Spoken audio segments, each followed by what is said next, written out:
फातिमा की रानी माँ, प्रभु यीशु की माँ, आसरा तू ही है माँ।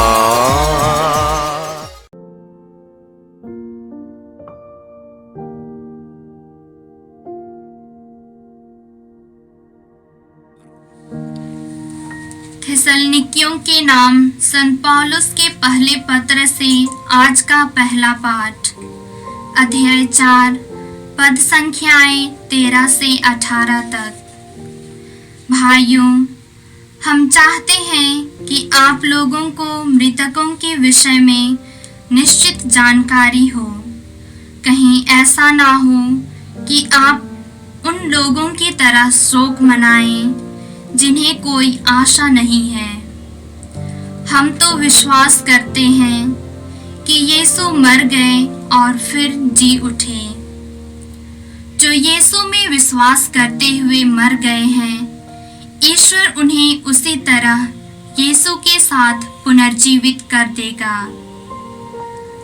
हमें मसीह से जो शिक्षा मिली है, उसके आधार पर हम आपसे यह कहते हैं, हम जो प्रभु के आने तक जीवित रहेंगे, मृतकों से पहले ही महिमा में प्रवेश नहीं करेंगे। क्योंकि जब आदेश दिया जाएगा और महादूत की वाणी तथा ईश्वर की तुरही सुनाई पड़ेगी, तो प्रभु स्वयं स्वर्ग से उतरेंगे। जो मसीह में विश्वास करते हुए मर गए, वे पहले ही जी उठेंगे।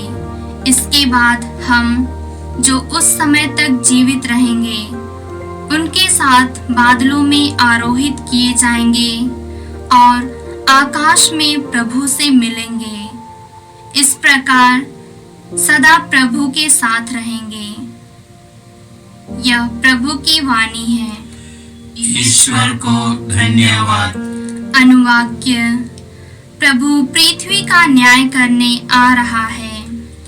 प्रभु पृथ्वी का न्याय करने आ रहा है।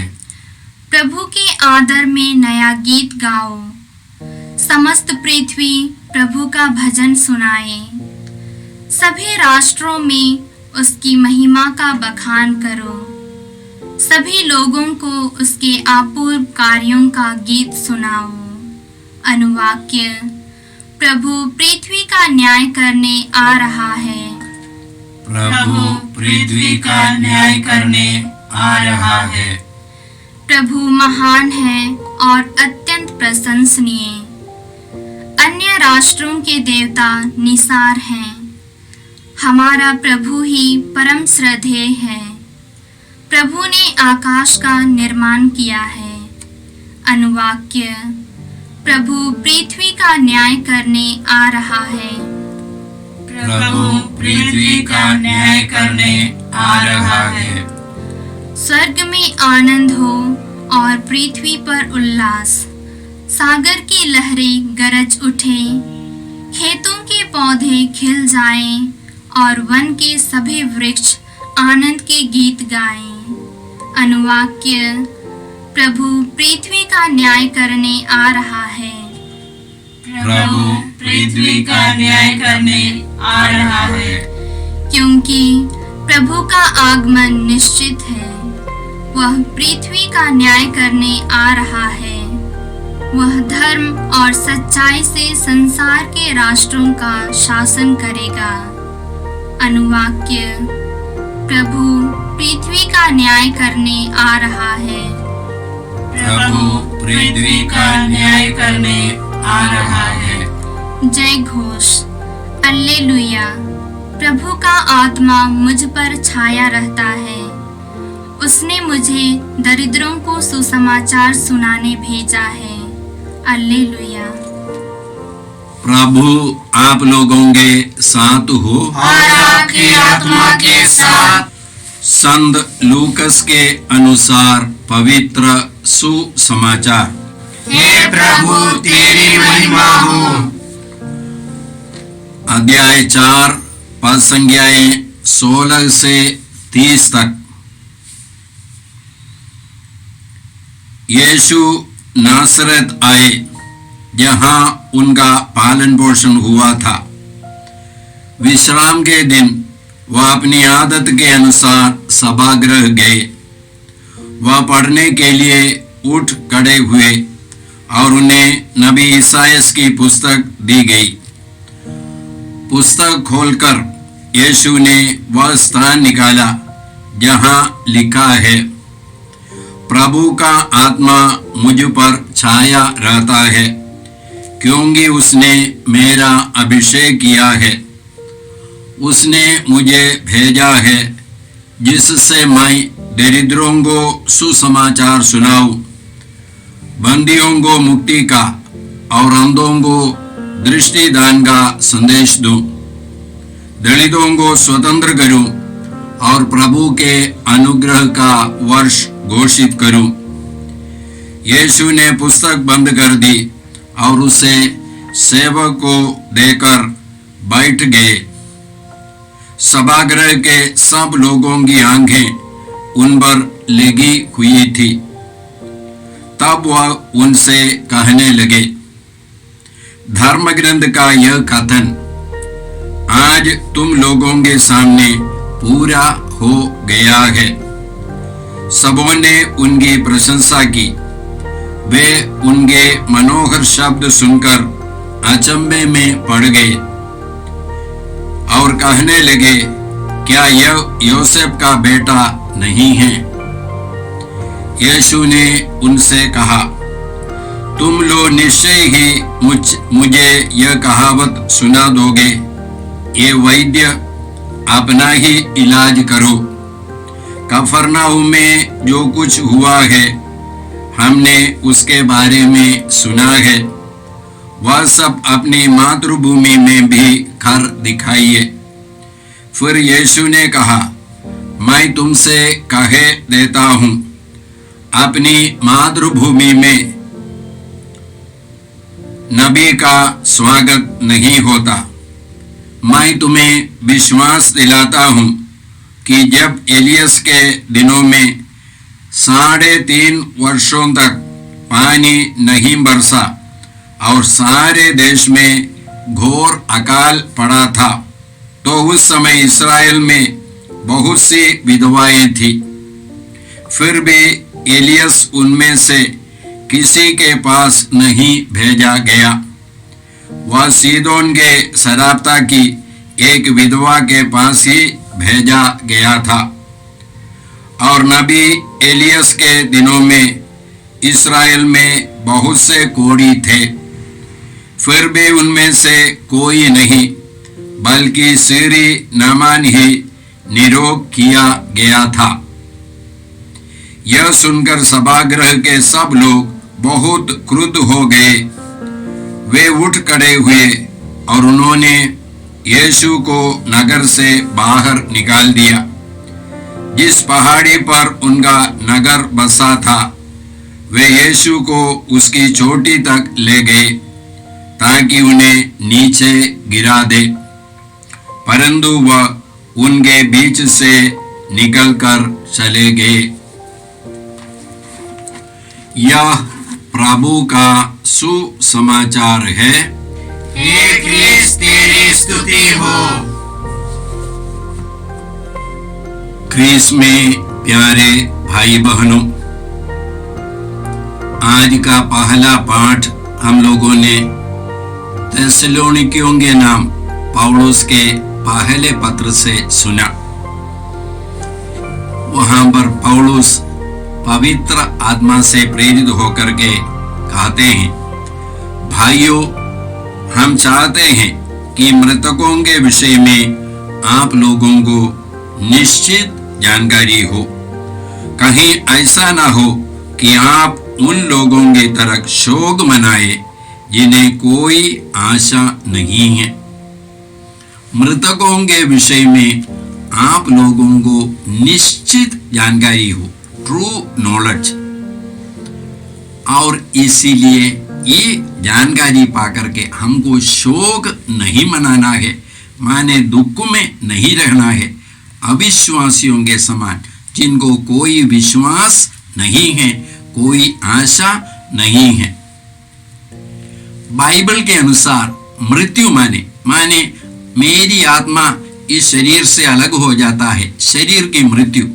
ये मृत्यु नहीं है, ये निद्रा है, सो जाना है। कुरिन्थियों के नाम पौलुस के पहले पत्र के 15वां अध्याय के 20वां वाक्य में हम लोग इसी प्रकार पढ़ते हैं, मसीह सचमुच जी उठे। जो लोग मृत्यु में सो गए हैं, जो लोग मृत्यु में सो गए हैं, उनमें सबसे पहले मसीह जी उठे। तो मृत्यु माने सो जाना है। संत योहन के सुसमाचार में हम इसी प्रकार पढ़ते हैं 11वां अध्याय में, जब यीशु को पता चला लाजरुस बीमार है, 4 दिन के लिए वे ठहरे और 4 दिन के बाद यीशु ने शिष्यों से कहा, हम लाजरुस के पास जाएं, वह सो रहा है, उसको जगाना है। तब शिष्यों ने कहा, यदि वह सो रहा है तो अपने आप जाग जाएगा। तब यीशु ने कहा, नहीं, वह मर गया है। तो लाजरुस की मृत्यु के बारे में यीशु बोलते हैं, वह सो रहा है। हम संत मार्कुस के सुसमाचार के 5वां अध्याय में जायरूस की बेटी के बारे में बोलते हैं। जायरूस ने यीशु से कहा, मेरी बेटी मरने पर है, आप आकर के उसको चंगा कीजिए। तब यीशु उसके घर के तरफ जा रहे थे, तब उसने विलाप सुना, माने वह बेटी मर गई थी। तब यीशु ने क्या कहा, बेटी नहीं मरी है, वह सो रही है।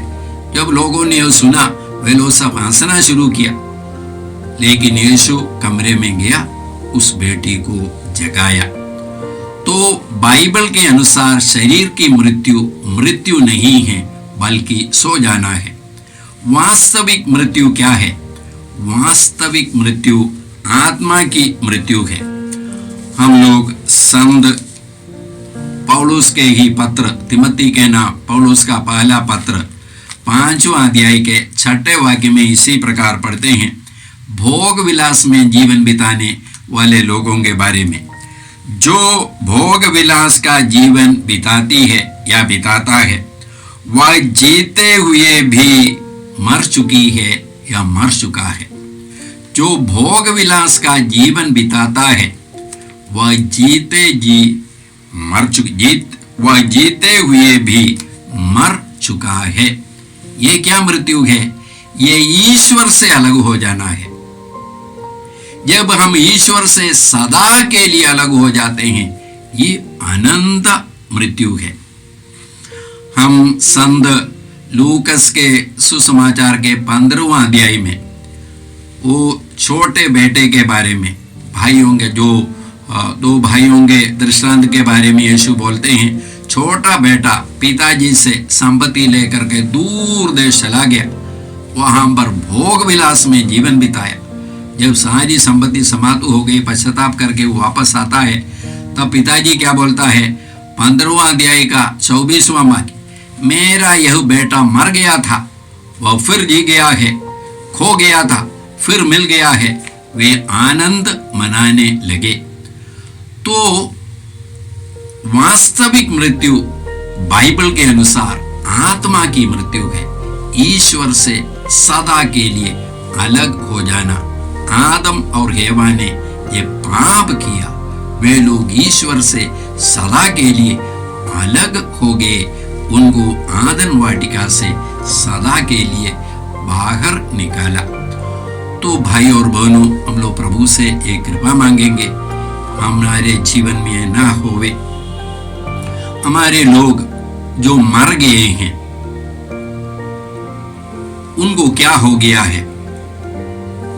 हम लोग अभी संत मदर तेरेसा के बारे में, कलीसिया ने उसको संत घोषित किया कि बता करके वह स्वर्ग में है। लेकिन हम जानते हैं वह स्वर्ग में इस शरीर के साथ नहीं, महिमान्वित शरीर के साथ नहीं, ये महिमान्वित शरीर उसको मिलेगा पुनरुत्थान के समय में।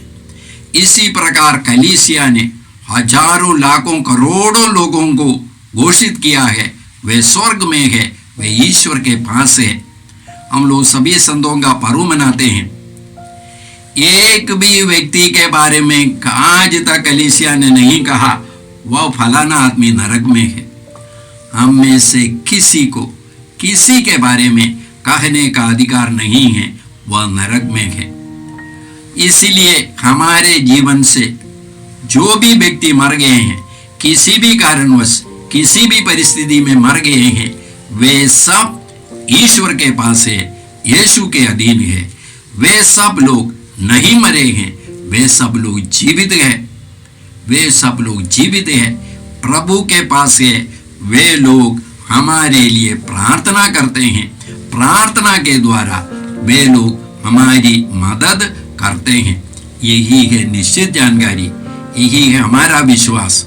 तो इसलिए हमारे परिवार से कोई आज तक मर गए हैं और आप दुख में हैं, तो हमको अभी इस विश्वास की घोषणा करना है। ऐसे लोगों को प्रभु के हाथ में समर्पित करना है, समर्पित करके और ये विश्वास की घोषणा करना। जब कभी हमारे मन में दुख आता है, उन लोगों के बारे में विश्वास क्या है, वे लोग प्रभु के पास है और वे लोग हमारे लिए प्रार्थना करते रहते हैं। आज का सुसमाचार हम लोगों ने संत लूकस के सुसमाचार से सुना। यीशु नासरत के सभागृह में गए और उनको ईसाई नबी का ग्रंथ दिया गया पढ़ने के लिए। उसने यह भाग लेकर के पढ़ा, प्रभु का आत्मा मुझ पर छाया रहता है, उसने मेरा अभिषेक किया है, उसने मुझे भेजा है जिससे मैं दरिद्रों को सुसमाचार सुनाऊं, बंदियों को मुक्ति का, अंधों को दृष्टिदान का संदेश दूं, दलितों को स्वतंत्र करूं और प्रभु के अनुग्रह का वर्ष घोषित करूं। किताब बंद करके उन्होंने लोगों की तरफ देखते हुए कहा, आज यह कथन तुम लोगों के सामने पूरा हो गया है। तो यीशु ने घोषणा की कि जयंती वर्ष उनके द्वारा संपन्न हो गया है। हम जयंती वर्ष के बारे में लेवी के ग्रंथ के 25वां अध्याय में पढ़ते हैं। जयंती वर्ष में सभी दास लोगों को मुक्त करना था, हर प्रकार के कर्ज से माफी मिलना था और लोगों की पैतृक संपत्ति उसको वापस मिलना था। ये सारे कार्य या इसी प्रकार का एक पर्व कभी भी हम लोग यहूदी या इस्राएलियों के इतिहास में नहीं देखते हैं, लेकिन यीशु आकर के इसकी घोषणा की। तो हम लोगों को कौन सी दासता से मुक्ति मिली है या कौन सा कर्ज हमारा माफी हो गया है, क्या पैतृक संपत्ति हमको मिली है। हम लोगों को पाप की कर्ज से या पाप की दासता से, अभिशाप की दासता से, मृत्यु की दासता से, इसलिए शैतान की दासता से हमको मुक्ति मिली है। यीशु ने हम लोगों को मुक्त किया है, हमको पापों से हमको मुक्त किया है। हम इब्रानियों के नाम पत्र के 10वां अध्याय के 10वां वाक्य में पढ़ते हैं, ईसा मसीह के शरीर के एक ही बार बलि चढ़ाए जाने के कारण हम ईश्वर की इच्छा के अनुसार पवित्र किए गए हैं। तो यीशु ने हमको अपने बलिदान द्वारा, अपने क्रूस मरण और पुनरुत्थान के द्वारा हमको पवित्र किया है, पाप मुक्त किया है। और ये पाप से मुक्ति पाकर, पाप का वेदन मृत्यु से मुक्ति पाकर और मृत्यु के द्वारा शैतान हम लोगों पर शासन करते हैं, शैतान से मुक्ति पाकर हम लोग ईश्वर के राज्य में प्रवेश कर चुके हैं। हम लोग अभी मृत्यु के राज्य में नहीं, शैतान के राज्य में नहीं, बल्कि ईश्वर के राज्य में है। यीशु के द्वारा ईश्वर ने हम लोगों को ईश्वर के राज्य के सदस्य बनाया है, ईश्वर के पुत्र पुत्रियां बनाया है। जब लोगों ने ये बातें सुना तो उनको आश्चर्य लगा, ये तो एक बड़ाई का बेटा है, ये इतने सारे ज्ञान इनको कहां से मिला। तब यीशु ने उन लोगों से कहा, तुम लोग एक कथन बोलोगे, ये कहावत बोलोगे कि वैद्य अपना ही इलाज करो। एक नबी का आदर अपने स्वदेश में नहीं होता है। और उसके बाद यीशु ने यह बताया, एलिया के समय में 3.5 सालों के लिए पानी नहीं पड़ा, अकाल हुआ। उस समय एलिया को भेजा गया सरैप्ता के एक विधवा के पास। इस्राएल में बहुत सारी विधवाएं थी, वहां पर भेजा नहीं गया, बल्कि एक गैर यहूदी गैर इस्राएली विधवा के पास भेजा गया। वहां पर वह 3.5 सालों के लिए रहा। और एलीशा के समय में कोढ़ी नामान, जो एक असीरिया का व्यक्ति था, गैर इस्राएली था, उसको ही एलीशा ने चंगा किया। उस समय इस्राएल में बहुत सारे कोढ़ियां थी, उनमें से किसी को चंगाई नहीं मिली या चंगाई नहीं दिया गया। तब जब लोगों ने यह सुना कि वे लोग क्रुद्ध हो गए, यीशु को ये मार डालना चाहते थे और उसके लिए उसको पर्वत के चोटी पर ले गया। क्यों मार डालना चाहता था? क्योंकि वे केवल गैर यहूदियों के बारे में बोलते हैं और यीशु अपने जीवन के बारे में एक सच्चाई बोल रहा था। सच्चाई क्या है कि केवल दूसरे लोग, यहूदी लोग उनको स्वीकार नहीं करेंगे, गैर यहूदी लोग उनको स्वीकार करेंगे। और उनके बीच में ये जो जयंती वर्ष की घोषणा यीशु ने की है, ये घोषणा उनके बीच में संपन्न होगा, यही बता रहे थे। इसलिए वे लोग क्रुद्ध हो गए। इस्राएली लोग इस्राएल के एक राज्य के बारे में सोच रहे थे, उसकी स्थापना के बारे में, इस दुनिया से सीमित एक राज्य के बारे में उनका दृष्टिकोण था। जब मुक्तिदाता आएंगे, मसीह आएंगे, तो इस्राएल की राज्य की स्थापना करेंगे, यही उनका विश्वास था। हम लोग प्रेरित चरित्र के पहले अध्याय में पढ़ते हैं कि यीशु अपने पुनरुत्थान के बाद 40 दिनों के लिए उनको ईश्वर के राज्य के बारे में समझाता रहा। और उसके तुरंत उनके स्वर्गारोहण के तुरंत पहले शिष्यों ने यीशु से पूछा, प्रभु इस्राएल की राज्य की स्थापना कब होगी? तब यीशु ने क्या कहा? यीशु ने कहा, पवित्र आत्मा तुम लोगों पर उतरेगा और वह तुमको सामर्थ्य प्रदान करेगा। तुम लोग यरूशलेम, यहूदिया, समारिया और पृथ्वी के अंतिम छोर तक मेरे साक्षी बनोगे। ये पवित्र आत्मा आने पर हम लोगों को ईश्वर के राज्य का अनुभव मिलेगा। हम लोग ईश्वर के राज्य में निवास करेंगे। ये पवित्र आत्मा आने पर हम लोग संत योहन के सुसमाचार के 16वां अध्याय में पढ़ते हैं कि जब वह आत्मा आएगा तुमको पूर्ण सत्य तक ले जाएगा। ये पवित्र आत्मा हम लोगों को पूर्ण सत्य सिखाएंगे, हमारे बारे में, यीशु के बारे में, हमारे जीवन के बारे में, हमारे भविष्य के बारे में, अनंत जीवन के बारे में। ये पवित्र आत्मा ही हम लोगों को सिखा सकते हैं। तो ये पवित्र आत्मा आने पर हम लोगों को नई दृष्टि मिलेगी। ये दृष्टि क्या है? हर वस्तु को हम लोग ईश्वर के दृष्टिकोण से देख पाएंगे, हमारे जीवन के घटनाओं को देख पाएंगे, हमारी मृत्यु को भी देख पाएंगे। जैसे पहले मैंने कहा, हमारी मृत्यु नहीं है। हम लोग रोमियों के नाम पौलुस का पत्र 14वां अध्याय के 17वां वाक्य में इसी प्रकार पढ़ते हैं, ईश्वर का राज्य खाने पीने का नहीं बल्कि वह प्रेम, न्याय और पवित्र आत्मा द्वारा प्रदत्त आनंद का विषय है। ईश्वर का राज्य खाने पीने का नहीं, माने इस दुनिया की सुख सुविधा नहीं, अच्छा खाना, अच्छा भोजन या सेक्स या जो भी इस दुनिया के लोग अभी सोचते हैं ये अच्छा है, सोचते हैं, ये सब नहीं, ये सब समाप्त होने वाली चीजें। क्या है ईश्वर का राज्य? पवित्र आत्मा से भरा और संचालित जीवन।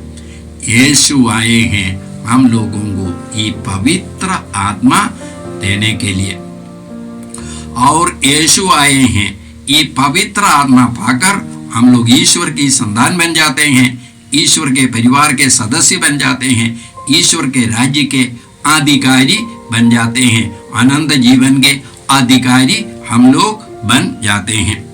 तो भाई और बहनों, आज प्रभु को धन्यवाद देते हैं हमारे विश्वास के लिए, यीशु में हमारे विश्वास के लिए, कि यीशु के द्वारा मुझे मृत्यु पर विजय मिली है। यीशु के द्वारा मैं अनंत जीवन के अधिकारी बन गया हूँ, ईश्वर के परिवार के और राज्य का सदस्य बन गया हूँ। आइए हम लोग प्रार्थना करते हैं। हे परमपिता ईश्वर, हम तुझे धन्यवाद देते हैं हमारे विश्वास के लिए। इस विश्वास में दृढ़ रहने की कृपा हम सबों को दीजिए। ये प्रार्थना हम करते हैं प्रभु क्रिस्त के द्वारा, आमीन। जय यीशु क्रिस्त में प्रिय भाई और बहनों, प्रभु यीशु ने हमें आदेश दिया है संसार के कोने कोने में जाकर सारी सृष्टि को सुसमाचार सुनाओ। सुसमाचार सुनने के लिए और सुनाने के लिए एक अच्छा मौका है। आप कृपया इस चैनल का सब्सक्राइब करें, लाइक करें, शेयर करें, बेल आइकन दबाएं, ताकि यहाँ की नई वीडियोस की सूचना आपको मिलती रहेगी। साथ साथ आप दूसरों को भी प्रेरणा दें इसका सब्सक्राइब करने के लिए। याद रखें, कल के मिसा के दैनिक पाठ और उस पर टिप्पणियाँ आज ही दोपहर के बाद हम लोग अपलोड करते हैं। कृपया आज ही उसको सुनकर कल की तैयारी करें। प्रभु यीशु आपको और आपके परिवार को 100 गुनी आशीष देंगे। जय यीशु।